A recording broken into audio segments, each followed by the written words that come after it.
పూర్తిగా తీర ప్రాంతం. ఇప్పుడు ఆ తీర ప్రాంతాన్ని కూడా పూర్తిగా పాకిస్తాన్ వైపుగా అన్ని రకాలుగా ఎక్కుపెట్టేసింది భారత్ ఆర్మీ. భారత్ నేవీ పూర్తిగా అరేబియన్ సముద్రాన్ని ఆధీనంలోకి తీసుకుంది. నౌక విధ్వంసక క్షిపణులను పరీక్షించేందుకు నేవీ సిద్ధమైంది. జలాంతర్గాముల్లో సబ్మెరైన్లో సిద్ధం చేసి పెట్టుంది. నిర్భయ్, బ్రహ్మోస్ క్షిపణులను కూడా సిద్ధం చేసి ఉంచింది. లాంగ్ రేంజ్ అంటే సుమారుగా 1000-2000 కిలోమీటర్ల దూరంలో ఉన్నటువంటి ఆ టార్గెట్ కూడా రీచ్ కాగలేటువంటి లక్ష్యాలను ఛేదించేందుకు స్కెచ్ వేసింది. పెద్ద ఎత్తున యుద్ధ నౌకలు మోహరించి ఉన్నాయి. తీర ప్రాంతం వెంట మొత్తం కూడా జలాంతర్గాములు రాడార్లతో సిద్ధంగా ఉన్నారు. INS Surat, INS Vikrant, INS సాగర్లు కూడా సిద్ధమై ఉన్నాయి. ఇండియన్ నేవీ రేంజ్లో ప్రస్తుతం కరాచీ, పాక్ తీర ప్రాంతాలు ఉన్నాయి. ఇండియన్ నేవీ రేంజ్లో ఇవన్నీ ఉన్నాయంటే ఒకసారి ఈసారి పాసిబుల్ నావీ సంబంధించి ఏ రకంగా ఉండబోతుందో మ్యాప్ ప్లే చేసే ప్రయత్నం చేయండి. ఒకసారి మ్యాప్ తీసుకోండి. సో ప్రజెంట్ కరాచీ ఇండియా రేంజ్లో ఉంది. ఒక్కసారి కనుక అన్ని రకాలుగా సిద్ధమైపోయి సిగ్నల్ కనుక వస్తే ఆ మిస్సైల్ కనుక జలాంతర్గాం నుంచి వదిలిపెడితే కనుక పాకిస్తాన్ సగం మ్యాప్ ఎగిరిపోవడం ఖాయం. కరాచీ భారత్ రేంజ్లో ఉంది.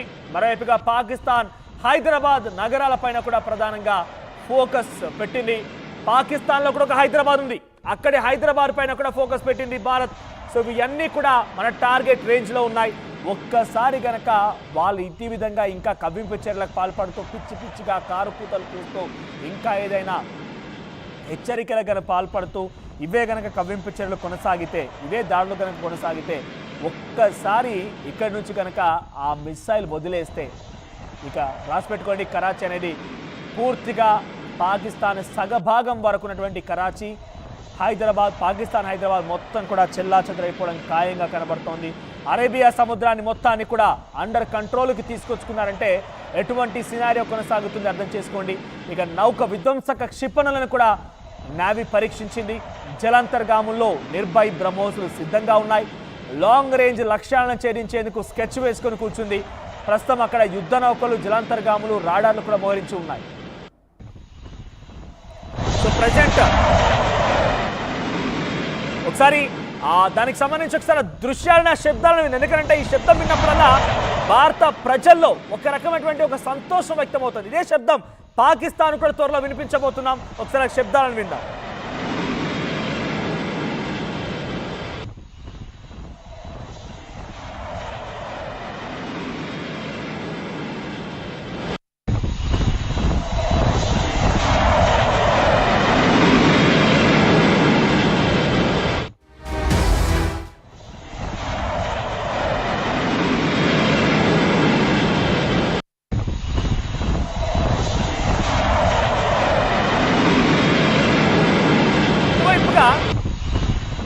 రైట్ సెక్షన్ అటువైపుగా అన్ని రకాలుగా భారత్ కూడా సంసిద్ధంగా ఉంది. బార్డర్ మొత్తాన్ని కూడా క్లియర్ చేయించే పనిలో ఉంది. ఎయిర్వేస్ ద్వారా ఎటువంటి అవకాశం లేనేలేదు. ఒకవేళ వచ్చినా కూడా దాన్ని డిస్పోజ్ చేయడానికి, దాన్ని డిస్మాంటిల్ చేయడానికి భారత్ దగ్గర అన్ని రకాల సంసిద్ధంగా ఉన్నాయి. ఇక నావిక ద్వారాల ద్వారా కూడా, నేవీ ద్వారా కూడా అన్ని రకాలుగా సంసిద్ధం చేసి పెట్టుంది. లాంగ్ రేంజ్ని సైతం టార్గెట్ చేస్తున్నట్టుగానే ఇప్పుడు అనేక రకాలుగా క్షిపణులను కూడా పరీక్షించినట్టు తెలుస్తోంది. సో ఎలా ఉండబోతోంది? అన్ని రకాలుగా అష్టదిగ్బంధనం అయిపోయింది పాకిస్తాన్ అనేది. నెక్స్ట్ టార్గెట్ ఏంటి, ఎలా ఉండబోతోంది, అప్డేట్స్ ఏంటి? మనోజ్, ఇప్పటికే ఐఎన్ఎస్ విక్రాంత్ అక్కడ లాంచ్ అక్కడ ఎప్పుడైతే ప్లేస్మెంట్ చేస్తామో ఇప్పటికే పాకిస్తాన్ కి వెనులో వణుకు మొదలైంది.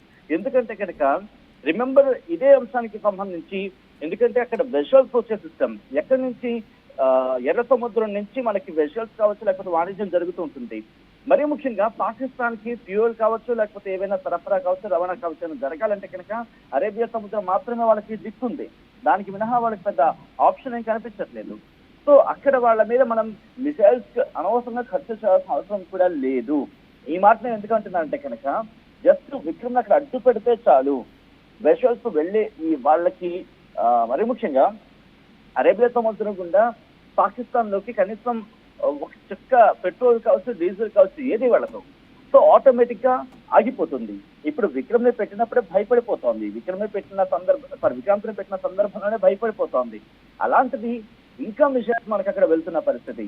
ఈ రోజు మనం కొద్దిసేపు మీరు అన్నట్టుగా ఇక్కడ క్షిపణి ప్రయోగాలు కావచ్చు, వీటన్నిటిని చూసుకుంటే, ఎందుకంటే ఎటువంటి సిచ్యువేషన్ కైనా మేము సిద్ధంగా ఉన్నామంటూ 2 రోజుల క్రితమే చెప్పుకొచ్చింది. అరేబియా సముద్రంలో నౌకరును విధ్వంసం సృష్టించడానికి ఒకవేళ అటు వస్తే కనుక, ఎందుకంటే వాళ్ళకి ఏమైనా సపోర్ట్ గా రావాల్సి వస్తే ఇటు నుంచే రావాలి. మనం చదరంగం ఆడినప్పుడు చూస్తూ ఉంటాం, రాజు అడుగులు వేశాడు. ఎందుకు రాజు ఒక అడుగు ఇటు, ఒక అడుగు అటు, ఒక అడుగు ముందుకు, ఒక అడుగు వెనక్కి వేయగలడు. కానీ రాజుకి ఎక్కడా కదలకుండా అవకాశం కల్పించాలంటే పూర్తిగా ముందు అష్టదిగ్బంధనం చేయాలి. ఆ తర్వాత మాత్రమే రాజుకి చెక్ పెట్టగలం. లేకపోతే రాజుకి ఎక్కడైనా కదలగలిగే ఛాన్స్ ఉంటే కనుక తప్పించుకునే అవకాశం ఉంటుంది, మిగిలిన సైన్యం వస్తూ ఉంటుంది. సో చదరంగంలో ఎటువంటి పావన్ అయితే కలుపుతూ ఉంటారో భారత్ కూడా ప్రస్తుతం అటువంటి అడుగులు మాత్రమే వేస్తోంది. అందులో భాగంగానే అరేబియా సముద్రాన్ని పూర్తిగా దిగ్బంధనం చేస్తోంది. ఎప్పుడైతే పహల్గామ్ లో ఘటన జరిగిందో అక్కడి నుంచి అరేబియా సముద్రం మీద కాన్సన్ట్రేషన్ చేస్తుంది. కానీ రిమెంబర్, ఇంతవరకు ఒక అటాక్ కూడా చేయలేదు. ఎందుకంటే ఇండైరెక్ట్ గా చెప్తోంది అండ్ డైరెక్ట్ గా వేరే ప్లాన్ తో వెళ్తుంది. వాటి గురించి మనం మాట్లాడుకుంటే కాస్త మన ప్లాన్స్ రివీల్ అయ్యే అవకాశం ఉంటుంది. కాబట్టి ఇక్కడ నేను వాటి గురించి ప్రస్తావించాలనుకోవట్లేదు. బట్ ఈ రోజు క్షిపణి ప్రయోగానికి సంబంధించి మాట్లాడుకున్న సందర్భంలో ఈ క్షిపణి ప్రయోగాలకు సంబంధించి మాట్లాడుకున్న సందర్భంలో ఒక హింట్ ఏమంటే, ఎటువంటి దాడికైనా మేము సిద్ధం. అట్ ద సేమ్ టైం 2 రోజుల నుంచి వాళ్ళ పిచ్చి ప్రేలాపన వినిపిస్తుంది. ఏమని, మాకు దగ్గర న్యూక్లియర్ వెపన్స్ ఉన్నాయి, న్యూక్లియర్ ని ఫెయిల్ చేస్తామంటూ. నాకు కూడా ఇదే అనుమానం కలిగింది. ఇదే అనుమానం నేపథ్యంలో ఒకసారి ఎక్స్పర్ట్స్ కూడా మాట్లాడే ప్రయత్నం చేశాను. రైట్, న్యూక్లియర్ అటాక్ కనుక పాకిస్తాన్ తెగిస్తే మనం తట్టుకోగలమా అంటే ఎస్, మన దగ్గర ఆ సిస్టమ్ ఉంది. ఎలా అంటే యాంటీ మిసైల్ సిస్టమ్, వాటిని గాల్లోనే పేల్చగల ఇంటర్సెప్టర్ సిస్టమ్ మన దగ్గర ఉంది. వాటిని ప్రెసెంట్ అక్కడ యాక్టివేట్ చేయడం జరుగుతోంది. ఈ నేపథ్యంలో ఒక్కొక్కటిగా అటువైపుగా కదులుతున్నాయి. ఈ రోజు రాడార్ల నుంచి తప్పించుకోవడానికి నీటి మీద అతి తక్కువ ఎత్తులో వచ్చే డ్రోన్లు కావచ్చు, క్షిపణులు కావచ్చు, వాటిని సీ స్కిమ్మింగ్ టార్గెట్స్ గా చెప్తూ ఉంటారు. వాటికి సంబంధించి కూడా ప్రెసెంట్ కాన్సన్ట్రేషన్ చేయడం జరుగుతోంది.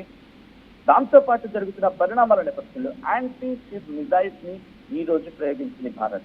అంటే మిజైల్స్ కి సంబంధించి ఏ రకంగా వచ్చినా, ఎలా వచ్చినా మనం తట్టుకోవాలి, అట్ ద సేమ్ టైం మనం ప్రయోగించాలి వెంటనే. సో ఈ రెండింటి విషయంలో చాలా క్లియర్ కట్ గా ముందుకు వెళుతోంది.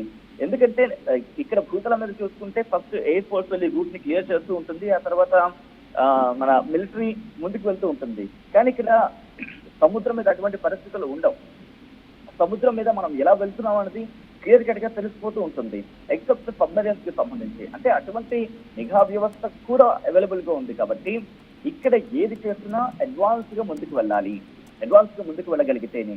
సో ఆ ఎయిర్ స్పేస్ ని మనం పూర్తిగా అదుపులోకి తీసుకునే సిచ్యువేషన్ అంటే ఆల్రెడీ మనం ఆ ప్రయోగాలు ఉన్నాం.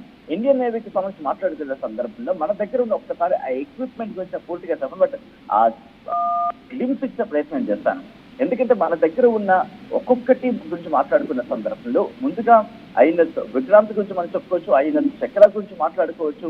లేకపోతే ఇలా మాట్లాడుకుంటూ పోతే సబ్మెరైన్స్ కి సంబంధించి మాట్లాడుకుంటే ఐఎన్ఎస్ కల్వరికి సంబంధించి మాట్లాడుకుంటే ఐఎన్ఎస్ శక్తి ఉంది, ఐఎన్ఎస్ నీలగిరి ఉంది, ఐఎన్ఎస్ ఇంఫాల్ సంబంధించి కావచ్చు, ఐఎన్ఎస్ విక్రమాదిత్యకు సంబంధించి అలా ఎన్ని మాట్లాడుకుంటూ వస్తే మన దగ్గర అమ్యునేషన్స్ కావచ్చు, ఆ ఎక్విప్మెంట్ కావచ్చు, ఆ సబ్మెరైన్స్ కావచ్చు, ఎయిర్ క్రాఫ్ట్ కావచ్చు, లేకపోతే వెపన్ సిస్టమ్ కావచ్చు, మన దగ్గర పక్కాగా ఉంది. దీంట్లో బహుశా 10% కూడా పాకిస్తాన్కి వాడడానికి, అంటే పాకిస్తాన్ మీద అటాక్ చేయడానికి 10% అయినా సరిపోతుంది.